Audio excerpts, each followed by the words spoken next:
Hello, Eric Basil fans. I'm Kevin Ripa, and this is my Sans 3 Minutes Max. Today we're going to be talking about IP addresses, Internet Protocol addresses. And some of you might be sitting there saying, Kevin, really? IPv4? Do we really need to talk about that? I think we do. And the reason I say that is because I'm sure that probably everybody listening here, if you stumbled here, has heard of the term IP address and knows it stands for Internet Protocol address, but how much do you know about that number and where it comes from? So that's kind of what we're going to talk about.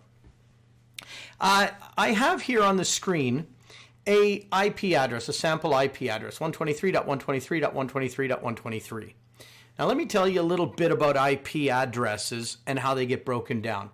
Each one of these numbers is called an octet. It's called an octet because it is a 1-byte value. 1 byte equals 8 bits. Look at this, 8 bits.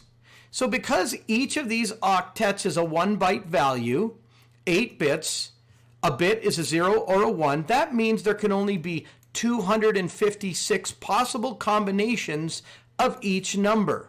That is why the IP address range can only go from 0.0.0.0 up to 255.255.255.255. And you will never ever see a number bigger than 255 in an octet space, and if you do, it's fake. Watch those nerd shows when they try to show stuff like on a screen that nerds are doing, and you'll almost always see one of these octets being bigger than 255. That would be the equivalent of like a 555 in a movie phone number.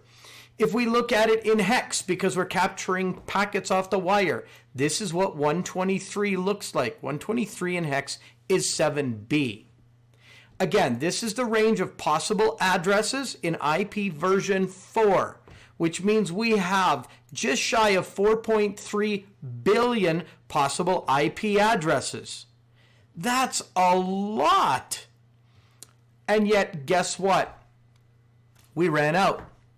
When did we run out? You know, some people will say, well, geez, I heard Aaron ran out last November, which is true, or September, I think. We ran out probably a couple years ago. No, we ran out in 1996. 1996, we ran out.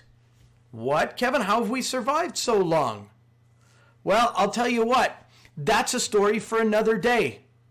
And that's what I'm going to start with in the next episode. How did we run out in 1996 and we still live today?